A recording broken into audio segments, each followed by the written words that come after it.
She was a young mother, a preschool teacher, and a devoted wife. But one ordinary bottle of eye drops would become her death sentence. Tonight, on The Guilty Crime, we're uncovering one of the most shocking betrayals ever committed by a man sworn to save lives, not take them.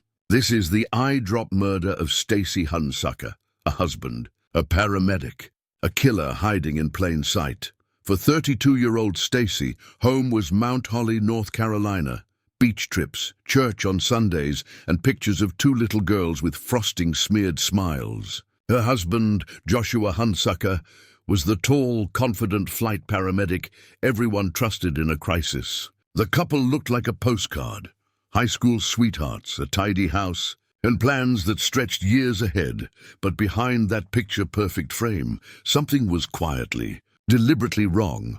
Investigators would later say Joshua had a powerful motive: money. 2 life insurance policies with a combined payout of $250,000.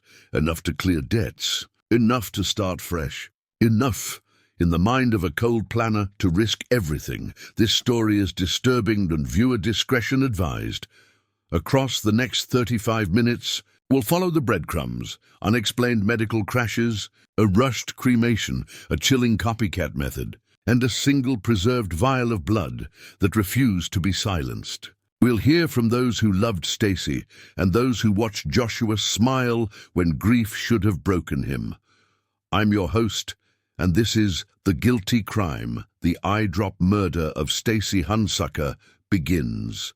Now, for 32-year-old Stacy Robinson Hunsucker, life in Mount Holly, North Carolina, looked almost storybook perfect. She was the kind of person people described as light in the room. Warm smile, quick laugh, the one who remembered birthdays and sent handwritten cards. She was born in Mecklenburg County to John and Susie Robinson, the second of 4 children, close to her siblings, especially her sister Amy. After high school at East Gaston, she earned her associate's degree in paralegal sciences at Gaston College. But behind the stacks of legal paperwork, she always had a softer dream: teaching. She loved working with kids, watching them learn new words, showing them kindness. Stacy eventually left the law firms to teach at local preschools, First Baptist Charlotte, then Mount Holly First Methodist, and later the Stowe YMCA. Her classroom walls were filled with finger-painted rainbows and Bible verses in crayon. Her friends said she had an eye for creativity: handmade wooden signs, painted welcome boards, small craft she'd sell for extra money. She was always doing something thoughtful, her friend Shelley O'Day remembered. You'd stop by for coffee and leave with a handmade gift. It was at a department store where Stacy met Joshua Hunsucker, tall, athletic, and confident. He'd been a college football player, now working as an EMT trainee. He noticed her height first. Stacy stood nearly 6 feet tall. She noticed his persistence. He asked her out several times before she finally said yes. She played softball. He showed up at her practice, joined the team, and within weeks they were inseparable. They were the high school sweetheart type, another friend said. Always laughing, always together. The two married in 2010 at Myrtle Beach, surrounded by friends, family, and ocean wind. Everyone thought they were perfect. They welcomed 2 daughters, Piper Elizabeth and Willow Darlene, the center of Stacy's world. At home, Joshua's career grew fast. By 2013, he became a flight paramedic for Atrium Health's MedCenter Air, the kind of job that inspired pride and trust. He was used to saving lives, flying above Charlotte's skyline in emergencies, confident, admired. Meanwhile, Stacy stayed home, balancing motherhood with crafts and preschool work. Her social media posts were bright and simple: matching t-shirts, summer vacations, the girls covered in sand. Friends said they never fought. They were the kind of couple you post about and smiling. Beach trips, backyard cookouts. On Sunday mornings, they sat together at Mount Holly United Methodist Church. Stacy teaching the children's group, Joshua helping with community drives. They looked like a family blessed by faith and routine, but every picture-perfect frame has edges you can't see, tiny cracks forming under the polish. No one could have guessed that the same man who kissed her goodnight and tucked in their daughters was quietly planning her death, coming up when happiness began to fade into sickness and Stacy's body started shutting down without reason. In February 2013, just months after the birth of her first daughter, Piper, Stacy began feeling off. It started small: shortness of breath, sudden fatigue, dizzy spells that came and went. Her friends thought it was postpartum exhaustion. Her doctors weren't sure what to make of it, but the symptoms kept returning. Random drops in blood pressure, a heart rate that slowed to dangerous levels. Every test they ran came back normal. Yet Stacy kept getting sicker. Her husband Joshua was, conveniently, the medical professional at home, a trained flight paramedic with years of emergency experience. He seemed calm when she'd faint or struggle to breathe. He always knew what to say, how to handle the situation. But what doctors saw as compassion was, in truth, control. Every symptom pointed to a failing heart, the narrator says quietly. But no one thought to ask why her heart was failing. Then came July 2013, a devastating blow. A fire tore through the Hunsucker home. Investigators would later determine it started accidentally, but it destroyed nearly everything the couple owned. Family photos, furniture, the children's toys, gone in minutes. The emotional toll was massive. The financial toll even worse. The family's insurance didn't cover everything. Friends from church and the community rushed in to help. Suzanne Steinbronner, a close friend, started a GoFundMe page to help them rebuild. That page would later become a haunting record, a public timeline of Stacy's mysterious decline. Through 2014, Stacy tried to return to normal life. She worked part-time, spent her days with her daughters, and tried to ignore the nagging sense that something inside her wasn't right. Then, in November 2014, after the birth of her second daughter, Willow, her condition took a terrifying turn. She was admitted to the hospital with a dangerously low heart rate and blood pressure. Doctors struggled to stabilize her. No one could understand why a young woman, only 29, was suddenly collapsing. Days passed in the ICU. Monitors beeped around her, wires snaking from her arms. Her mother, Susie, stayed by her bedside, whispering prayers. Joshua remained calm, almost detached, telling family and nurses that Stacy had always had a weak heart. But that wasn't true. There was no family history of heart disease, no genetic link, no reason this was happening. In January 2015, it happened again. Another sudden cardiac event. Stacy was rushed back to the hospital. This time she went into cardiac arrest. Her heart simply stopped. Doctors performed emergency procedures, revived her, and put her on a ventilator. The next month, February 2015, doctors made a shocking decision. Stacy needed a pacemaker for someone not even 30 years old. Her family was devastated, but they thought this would save her. Finally an answer, a fix. But no, it wasn't a solution. It was a trap, because the poison, the real cause, was still being given to her. At the time, no one suspected foul play. They blamed hormones, stress, post-pregnancy issues. Joshua comforted them all, played the part of the worried husband perfectly. He even updated friends through social media and the GoFundMe page, writing about Stacy's ongoing battle with heart failure. Looking back, every symptom Stacy experienced, the low heart rate, the blood pressure drops, the blackouts, would later be traced back to one thing: tetrahydrozoline, the active chemical in over-the-counter eye drops. When ingested, it slows the heart, lowers blood pressure, and mimics heart disease almost flawlessly. And Joshua knew that. He knew exactly how much to give to make her sick, but not dead. Not yet. He was creating a medical history, a believable one, a story of a fragile heart that would make her eventual death seem inevitable, natural, expected. Her mother, Susie, would later say she always had an uneasy feeling.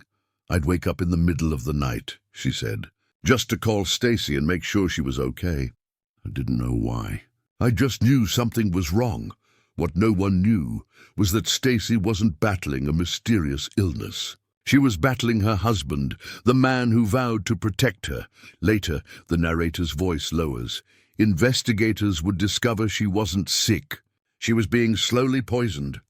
It was the evening of September 23rd, 2018, in Mount Holly, North Carolina, a quiet Sunday, the kind of night when families wind down. Kids get ready for bed, and the world slows to a calm rhythm.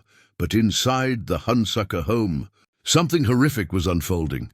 Around 10:45 p.m., Joshua Hunsucker dialed 911, his voice steady but urgent. Told dispatchers he had just found his wife, Stacy, unresponsive on the couch. "She's not breathing," he said. "She's cold." When paramedics arrived, they found 32-year-old Stacy slumped over, skin pale, lips blue. She had no pulse. The team worked frantically to revive her, but within minutes it was clear she was gone. Joshua said he'd been in another room just moments before. But when police asked what exactly he'd been doing, his story began to change, and then it changed again. To the officers at the scene, Joshua first claimed he had gone outside to check the cars, making sure they were locked. There'd been reports of break-ins. He said, reasonable, calm, believable. But later that night, when speaking to a friend, Joshua gave a different version. He said he'd been out walking, just burning off some energy. Then, to another friend, the story shifted again. This time, he said he was in the backyard, cutting wood for the decorative signs he sold on the side. And to his mother-in-law, Susie, he gave yet another version. The fourth one, he told her he had been sitting at the kitchen table, working on his laptop, when he turned around and saw Stacy slumped over the couch. 4 stories. 4 timelines, one truth buried under them all. If someone is telling the truth, the narrator says softly, their story doesn't change. The truth doesn't need rehearsal. Stacy was pronounced dead on arrival at the hospital. The cause of death, cardiac arrest. And on paper it made sense. She had years of heart problems. A pacemaker. Hospital records stretching back to 2013. To most people, this looked like the tragic but natural death of a young woman with a fragile heart. But that's exactly what Joshua wanted them to believe. In the hours that followed, his behavior raised quiet alarms among those who loved Stacy most. When the coroner suggested an autopsy, Joshua refused, flat out. He said there was no need, that Stacy had been through enough. Even though she had registered as an organ donor, Joshua shut down any examination. It made no sense. For someone who had worked in medicine, his refusal was unnatural, almost desperate. Within just 48 hours, 2 days after Stacy's death, her body was cremated. No delay, no memorial waiting for family to gather. Joshua pushed the process through at astonishing speed. 2 days, that's all it took. From the moment she died to the moment her ashes cooled. Most families take weeks to plan a cremation. They wait, they process, they grieve. But Joshua seemed eager to erase her physical existence, as if every hour her body remained intact was a threat. And while friends and family were still in shock, still reeling from the news, Joshua was already doing something else, something cold and calculated. He was filing insurance claims. 2 policies, both under his name, one for $200,000 with a double indemnity clause, and another for $50,000. He didn't wait. He didn't hesitate. The paperwork was already on its way before her ashes had even cooled. Meanwhile, Stacy's parents, John and Susie, were paying for her funeral themselves. Joshua contributed nothing. He attended, yes, but quietly, distantly. Observers later described him as detached, flat, going through motions. No tears, no trembling, no grief. At the funeral, as her mother sobbed, Joshua stood still, a man already thinking ahead. Friends who once saw the couple as inseparable began whispering. Something felt off. Too quick, too emotionless, too clean. It wasn't just that Stacy was gone. It was how easily she was gone. That night, That single night in September would mark the beginning of a much darker truth, because what everyone thought was a tragic heart failure was actually the final stage of a years-long plan, and the man they trusted, the paramedic, the husband, the father, had just committed the perfect crime. Coming up, the cracks in Joshua's mask begin to show. A new woman, a sudden fortune, and a mother who refuses to believe her daughter's death was natural. After the funeral, the house on Ridge Drive should have been heavy with grief. Quiet, uncertain, filled with the slow ache of loss. But inside, something else entirely was happening. Joshua Hunsucker didn't act like a widower. He acted like a man finally unburdened. Within weeks of Stacy's cremation, Joshua hired a young babysitter, Kaylin McDonald, to care for Piper and Willow while he worked. But what Kaylin saw inside that home would later shock investigators. He never seemed sad, she told 48 Hours. Not once. He never cried, never talked about Stacy. It was like she never existed. Instead, Joshua was cheerful, energized even. He began spending long hours with a co-worker from his paramedic unit, Jennifer Elkins, known as Jen. Before long, Jen wasn't just a friend. She was his girlfriend. The two were inseparable. Weekend trips, affectionate messages, photos that surfaced on social media. He took Jen to restaurants Stacy had loved, to the beach house they used to visit as a family. Neighbors noticed her car in the driveway overnight. Regularly, 6 months after Stacy's death, Jennifer had moved in, sleeping in the same bedroom, the same bed, where Stacy had died. Joshua's co-workers at Atrium Health's MedCenter Air were disturbed. They'd expected to see a grieving husband. Instead, they saw someone celebrating a new life, laughing, talking about new plans, new purchases, and new adventures. It was like Stacy had been erased, one colleague said. He never mentioned her name again, and those new purchases came fast. Joshua had just collected $250,000 in life insurance. Within weeks, he was spending it like water. He bought a luxury boat worth nearly $100,000 paid off the mortgage on the Mount Holly home, splurged on vacations with Jen, trips this couple could never have afforded before. To outsiders, it looked like a man moving forward. But to Stacy's mother, Stacy Robinson, it looked like something far more sinister. Susie had never trusted Joshua fully. Even when Stacy was alive, she'd had bad feelings, small things, inconsistencies, moments when Joshua's charm seemed forced. Now, with her daughter gone and Joshua flaunting a new romance, those suspicions hardened into certainty. He didn't just move on, the narrator says softly. He sprinted into a new life, funded by his wife's death. When Susie learned that Joshua had been seeing Jennifer before Stacy's death, her heartbreak turned to fury. Phone records later confirmed what she feared, that the affair had started months before the murder. While Stacy was fighting for her life in hospitals, Joshua was texting another woman, and then came the final straw, the insurance payout. Within 48 hours of Stacy's cremation, Joshua had filed his claims. Within weeks, he had cashed both. Within months, he was living with another woman, driving a new truck, and taking boat trips across Lake Wylie to the Robinsons. The picture was clear. Joshua hadn't lost his wife. He had disposed of her. Stacy's mother began documenting everything, his spending, his social media posts, the timeline of the relationship, every detail, every inconsistency, every cruel reminder that her daughter's life had been taken for profit. Meanwhile, Joshua smiled for photos, arm around Jen, children beside them, the same children who had lost their mother. It was almost too perfect, too staged, too clean. But beneath the surface of Joshua's new life, a reckoning was coming, because one mother's intuition, the same instinct that once made her call her daughter in the middle of the night, was about to expose the truth. For months after Stacy's death, life went on, at least on the surface.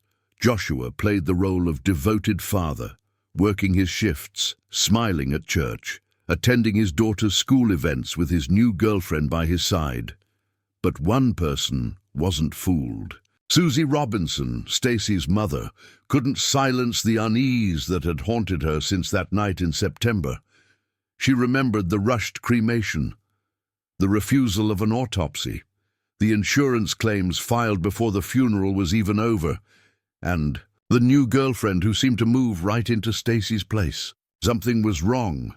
She could feel it in her bones.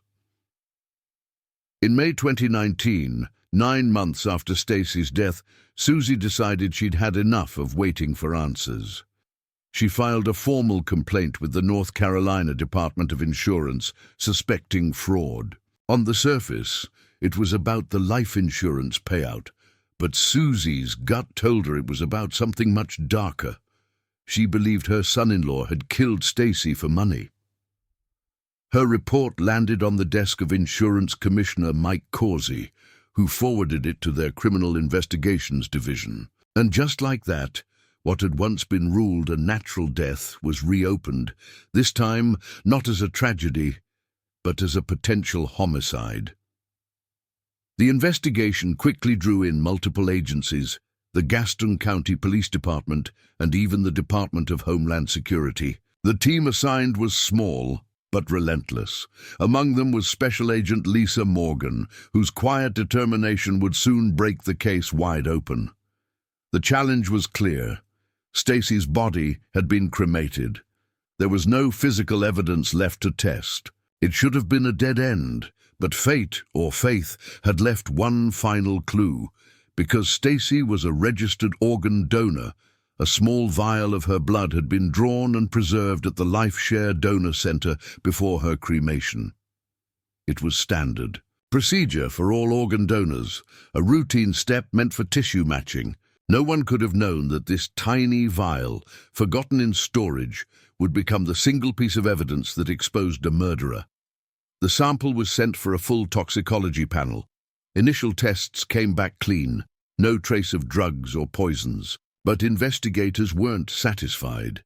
They ordered an expanded screen, one that looked for hundreds of rare compounds. When the results returned, they were shocking. The blood contained tetrahydrozoline, a common ingredient in over-the-counter eye drops like Visine, but not in small accidental amounts. The concentration was 30 to 40 times higher than normal therapeutic levels. That kind of dose doesn't happen by accident. It doesn't happen from getting a drop in your mouth. It only happens when someone deliberately, repeatedly poisons another person. This wasn't a medical mystery, the narrator says softly. It was murder, bottled and disguised as eye drops. When swallowed, tetrahydrozoline constricts blood vessels, dropping blood pressure and heart rate to fatal levels. It mimics the symptoms of a heart attack or cardiac failure, exactly what Stacy's doctors had diagnosed for years. And because standard toxicology screens don't normally test for it, the poison could pass completely unnoticed.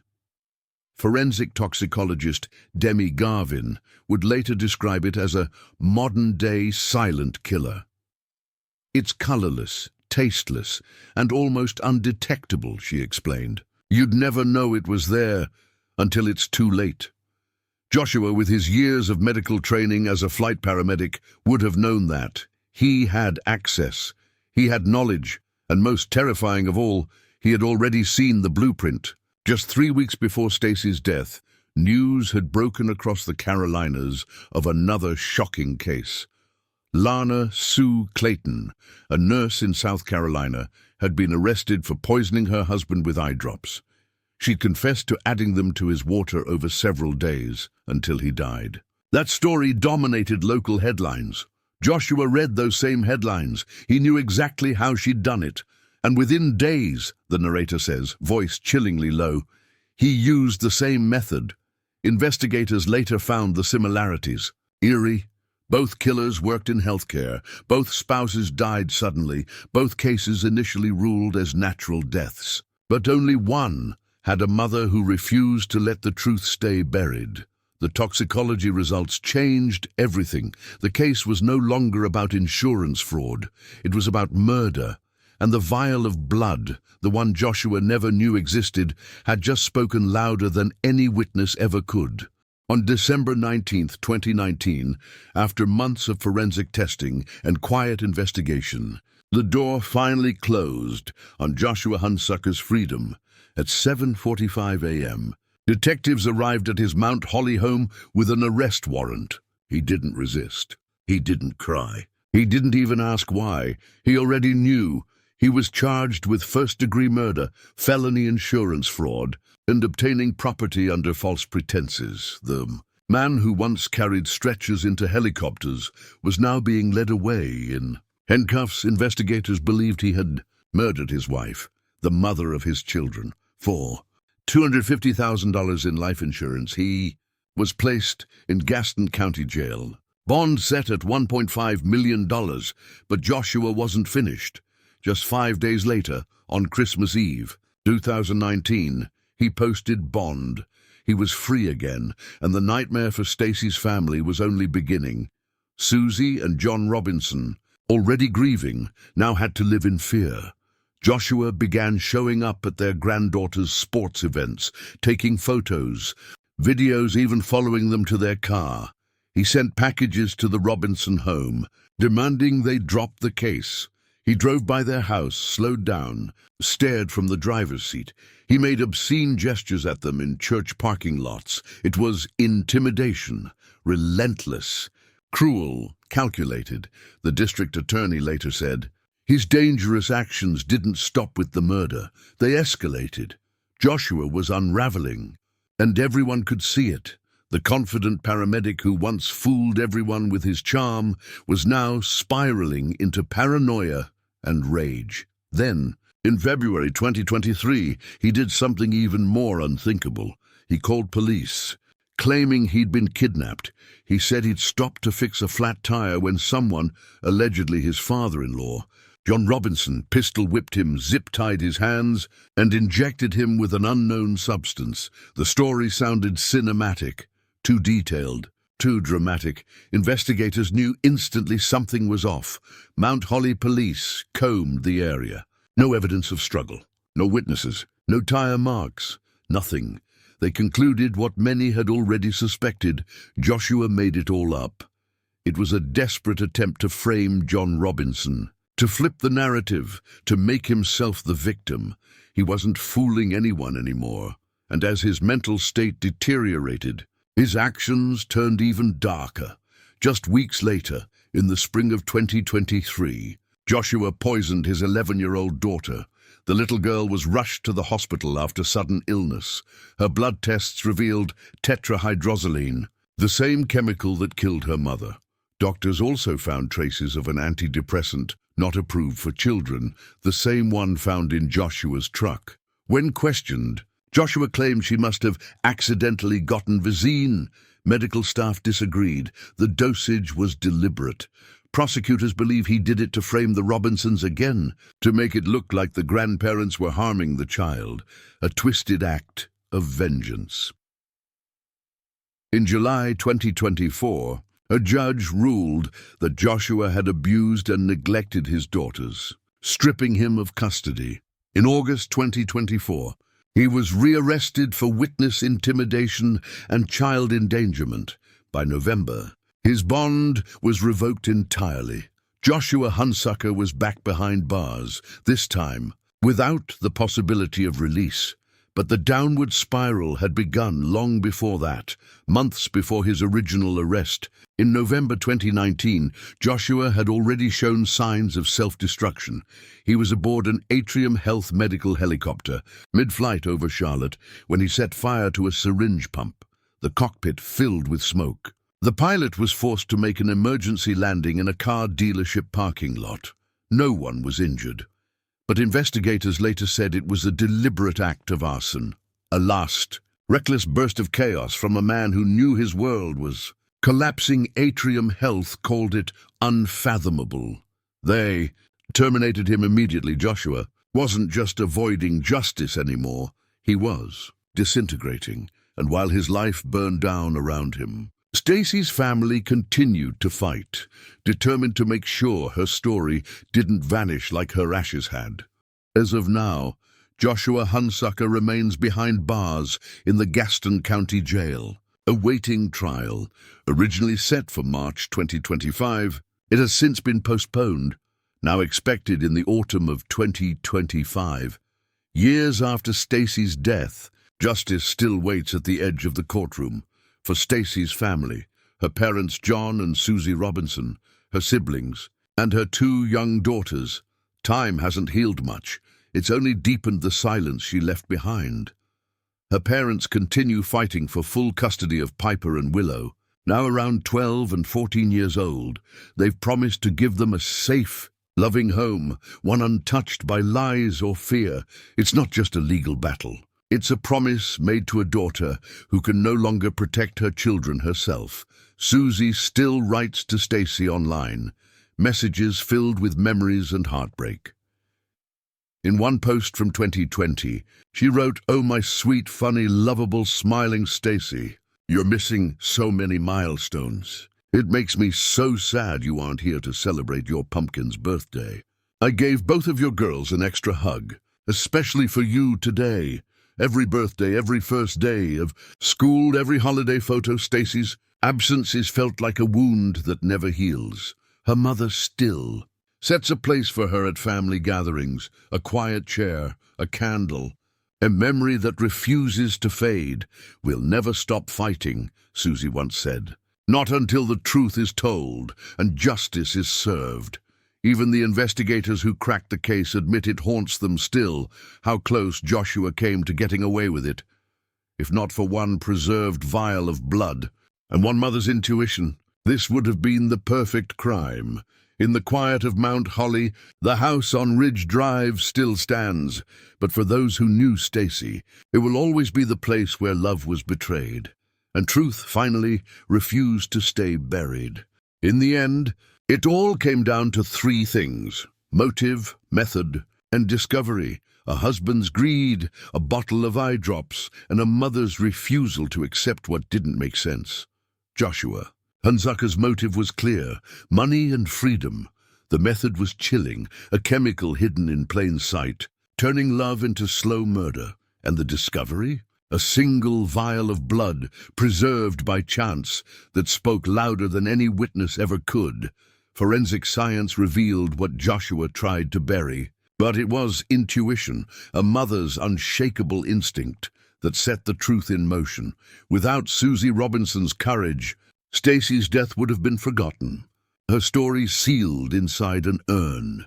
Because of one mother's instinct, the narrator says softly, "Justice will speak for the daughter who can't." Stacy Hunsucker was more than a headline. She was a mother, a teacher, a friend, a woman whose kindness filled classrooms and whose laughter once echoed through her home.